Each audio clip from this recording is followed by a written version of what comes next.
نحمده ونصلي على رسوله الكريم أما بعد اللهم صل وسلم على نبينا محمد اللهم صل على سيدنا محمد وسيلة إليك وآله وسلم بسم الله الرحمن الرحيم إياك نعبد وإياك نستعين وما توفيق إلا بالله মাননীয় স্পিকার, আপনাকে অসংখ্য ধন্যবাদ। এই মহান সংসদ আপনি প্রায় 7 বারের মতো সংসদ সদস্য হিসাবে নির্বাচিত হয়েছিলেন। অতীতের পার্লামেন্ট আপনার চেয়ে বেশি এইখানে কেউ অভিজ্ঞ নয়। আপনি একজন বীর মুক্তিযোদ্ধা এবং আপনি স্বাধীনতার একজন ইতিহাসের বট বৃক্ষ হিসাবে স্বরাষ্ট্রমন্ত্রী উল্লেখ করেছেন। আমিও ওনার সাথে সম্পূর্ণ একমত। মাননীয় স্পিকার, আজকে আমাদের এই মহান সংসদে আমি সর্বপ্রথম বিশেষ করে আমাদের মাননীয় সংসদ সদস্য অত্যন্ত প্রবীণ এবং ইতিহাসবিদ, উনি যেই কথাগুলো উল্লেখ করেছেন আমি মনে করি এগুলোর জবাব দেওয়ার কোনো প্রয়োজন নেই। তার কারণ হচ্ছে জাতি জামাত ইসলামীকে ইতিহাসের কাঠগড়ায় এইবারের নির্বাচনে আনুপাতিক হারে ভোটের সংখ্যার দিক থেকে জাতি আমাদেরকে স্বীকৃতি দিয়ে দিয়েছে আমরা যে দেশপ্রেমিক, আমরা দেশকে ভালোবাসি, দেশের মানুষকে ভালোবাসি। আজকে কথা উঠেছে মুক্তিযোদ্ধা সম্পর্কে। জামাত ইসলামী এই পর্যন্ত স্বাধীনতার ইতিহাস সম্পর্কে জামাত ইসলামীর পক্ষ থেকে স্পষ্ট বক্তব্য দিয়ে দেওয়া হয়েছে মাননীয় স্পিকার।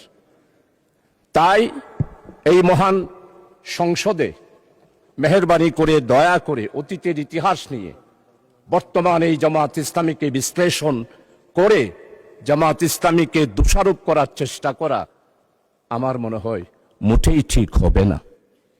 কারণ হচ্ছে জামাত ইসলামের ইতিহাস হচ্ছে যেইখানে গণতন্ত্র নস্যাৎ হয়েছে সেইখানে গণতন্ত্র উদ্ধার করার জন্য জামাত ইসলামী আন্দোলন করেছে। মরহুম শেখ মুজিবুর রহমান সাহেব যখন আগরতলার ষড়যন্ত্রের মামলায় গ্রেপ্তার হয়েছিল তখনকার জামাত ইসলামী পাকিস্তান ডেমোক্রেটিক মুভমেন্টের মাধ্যমে মরহুম শেখ মুজিবুর রহমানকে আগরতলার ষড়যন্ত্র মামলা থেকে মুক্তির জন্য জামাত ইসলামী আন্দোলন করেছিল।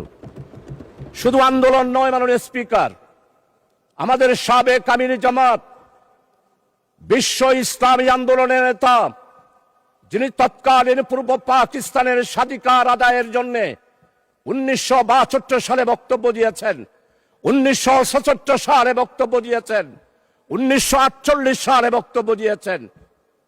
মরহুম শেখ মুজিবের মুক্তির জন্য যে ডাইরেক্ট অ্যাকশন কমিটি হয়েছিল সেই অ্যাকশন কমিটির সেক্রেটারি ছিলেন অধ্যাপক গোলাম আজম এবং জামাত ইসলামী ছিল সেই জোটের একটি সংগঠন।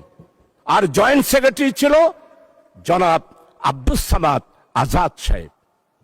মরহুম শেখ মুজিবুর রহমানের আগরতলা ষড়যন্ত্রের মামলা থেকে মুক্তির জন্য সবচেয়ে বেশি অর্থ যোগান দিয়েছিল তৎকালীন পাকিস্তান আমলে জামাত ইসলামী মাননীয় স্পিকার।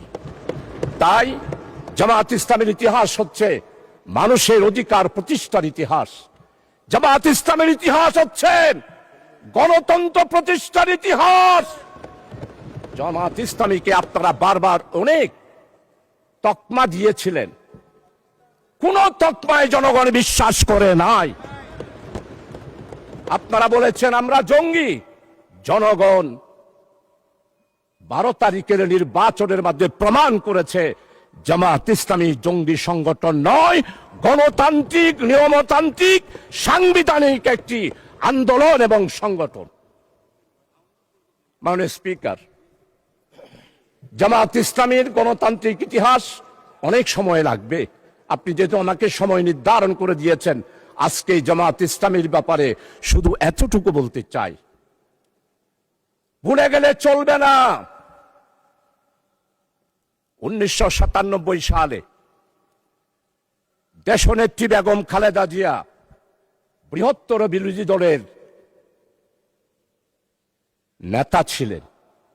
চট্টগ্রাম মেডিকেল কলেজে গেলেন, অবরুদ্ধ হয়ে গেল। ফ্যাসিস্ট স্বৈরাচার যারা বাংলাদেশে জঙ্গি কায়েম করেছিল, তারাই বেগম খালেদা জিয়াকে চট্টগ্রাম মেডিকেল কলেজে অবরুদ্ধ করেছিল। আজকে আমাদের মরহুম শহীদ সালাউদ্দিন কাদের চৌধুরীর ছেলে আছে হুম্মাম কাদের, আমাদের সম্মানিত অর্থমন্ত্রী, চট্টলার কৃতি সন্তান, যার পরিবারে উনার আব্বা নয়, উনার দাদা থেকেই মন্ত্রিত্ব ওনারা পেয়ে আসতেছেন। সেই রকম সম্ভ্রান্ত পরিবারের সন্তান উনিও দেশনেত্রী বেগম খালেদা জিয়ার সাথে মেডিকেল কলেজে ছিলেন। আজকে সম্মানিত অর্থমন্ত্রী, আপনি স্বীকার করবেন, সর্বপ্রথম টেলিফোন করেছিল মরহুম শহীদ সালাউদ্দিন কাদের চৌধুরী আমির শাহজাহান চৌধুরীকে।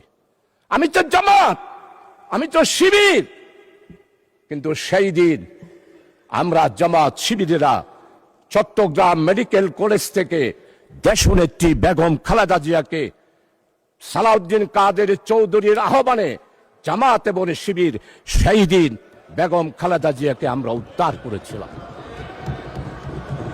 মাননীয় স্পিকার, আজকে স্বাধীনতার কথা বলা হয়, সর্বপ্রথম একটি মাত্র রাজনৈতিক দল পূর্ব পাকিস্তানের স্বাধিকার কোন পথে আসবে এই ব্যাপারে সর্বপ্রথম পূর্ব পাকিস্তান থেকে যিনি বক্তব্য দিয়েছিলেন তিনি হচ্ছেন প্রফেসর গোলাম আজম। 1970 সালের নির্বাচন হলো, নির্বাচনের পর সর্বপ্রথম একটি রাজনৈতিক দলের পক্ষ থেকে সমস্ত পত্রিকা সাক্ষী তাসপাটু পাওয়ার শেখ মুজিবুর রহমান প্রফেসর গোলাম আজম বক্তব্য দিয়েছিলেন। আমরাই সেই দিন বলেছিলাম সংখ্যাগরিষ্ঠতা হিসেবে আওয়ামী লীগ যেহেতু জনগণ রায় দিয়েছে, তাই শেখ মুজিবের হাতেই ক্ষমতা হস্তান্তর করুন। আজকে সম্মানিত আমার অত্যন্ত পরম মুরব্বী ইতিহাসবিদ, আমি ওনার ফেসবুকে সব বক্তব্য শুনি, ওনার মনের ভিতরে অনেক আবেগ। 1757 সালের ইতিহাস আপনি তুলে ধরেছেন, পাল বংশের ইতিহাস তুলে ধরেছেন, কিন্তু আপনি কি ফরাজি আন্দোলন, ফকির আন্দোলন, খেলাফত আন্দোলন, ওয়াহাবি আন্দোলন, ওলামায়ে কেরামদের ইতিহাস আপনি তুলে ধরেন নাই? সেই দিন আমাদের খেলাফত আন্দোলন, ওয়াহাবি আন্দোলন, ফকির আন্দোলন, মজলুম আন্দোলন, হাজী শরীয়তুল্লাহর আন্দোলন আপনি যদি তুলে ধরতেন তাহলেই মনে করতাম আপনি একজন নিরপেক্ষ ব্যক্তি। এখন আমার মনে হচ্ছে আপনি নিরপেক্ষ নয়, আপনি শুধু জামাত ইসলামিয়ার মুসলমান আর ইসলামী আন্দোলনকে আঘাত করার জন্যই পার্লামেন্টে বক্তব্য রেখেছেন। আমার নেতা, আমাদের অপোজিশনের লিডার, উনি মুক্তিযোদ্ধার পরিবারের সন্তান, শহীদ পরিবারের সন্তান, এটার উপরও আপনি আঘাত করেছেন। আপনার মনের বেদনা আমরা বুঝতে পারি। মাননীয় স্পিকার, জনাব প্রেসিডেন্ট ভাষণ দিয়েছেন, সেই ভাষণের ব্যাপারে মাননীয় সংসদ সদস্যবৃন্দ অনেকেই ওনাকে সাধুবাদ জানিয়েছেন। আমরা এটার বিরোধিতা করি না, কিন্তু আমরা স্পষ্ট বলতে চাই, জনাব প্রেসিডেন্ট, আপনি শপথ ভঙ্গ করেছেন, আপনি জাতিকে বিভ্রান্ত করেছেন। আপনি বলেছেন প্রধানমন্ত্রীর পদত্যাগ আপনার কাছে পৌঁছে নাই, আপনি নাকি সেটা গ্রহণ করেন নাই। তাহলে আপনারাই বিচার করেন সংসদে, একজন প্রেসিডেন্ট শপথ নেওয়ার পর কিভাবে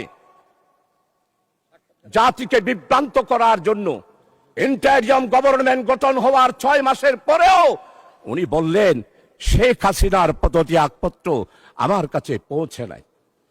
যেই প্রেসিডেন্ট শপথ ভঙ্গ করতে পারে, জাতিকে বিভ্রান্ত করতে পারে, সে আর যেই হবে হোক, প্রেসিডেন্টের চেয়ারকে আমরা স্যালিউট জানাই, প্রেসিডেন্টের চেয়ারকে আমরা সম্মান করি, কিন্তু ব্যক্তি হিসাবে জনাব প্রেসিডেন্ট সাহেব জাতিকে যেই বিভ্রান্ত করে মধ্যবর্তীতে সাধারণ নির্বাচন হওয়ার আগে বাংলাদেশে একটি ষড়যন্ত্রের মাধ্যমে 17 বছরের নির্যাতিত বিএনপি, জামাত, 11 দলীয় জোট, ছাত্র দল, ছাত্র শিবির, আমরা যারা আন্দোলন করে একটা ফসল নিতে চেয়েছিলাম, সেই ফসল নেওয়ার ক্ষেত্রে মাননীয় সদস্য, মাননীয় সদস্য, আপনি 2 মিনিটের মধ্যে কনক্লুড করেন।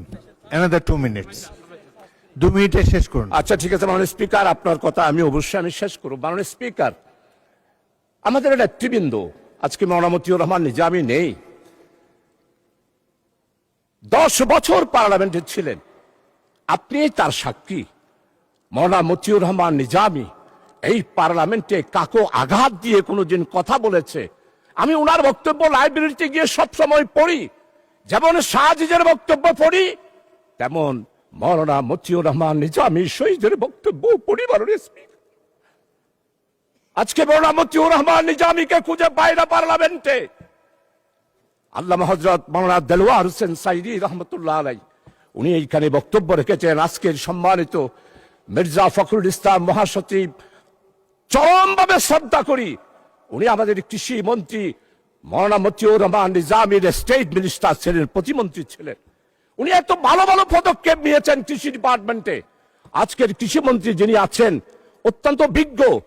আমার মনে হয় আমাদের মির্জা ফখরুল ইসলাম সাহেবের রেখে যাওয়া, মওলানা মতিউর রহমান নিজে রেখে যাওয়া কৃষি মন্ত্রণালয়ে উনি সেই পদক্ষেপগুলো গ্রহণ করছেন। আজকে তাকে শ্রদ্ধা ভরে স্মরণ করছি। তাকে কেন ফাঁসি দেওয়া হলো মাননীয় স্পিকার? উনি কি মানবতা বিরোধী অপরাধ ছিল? আজকে দেলোয়ার হোসেন সাইদি সাহেবের রাজ সাক্ষী, উনার বিরুদ্ধে সাক্ষী দেওয়ার জন্য যেই সনাতনী হিন্দু ধর্মের ভদ্রলোক ছিলেন, উনি কি বলেছেন?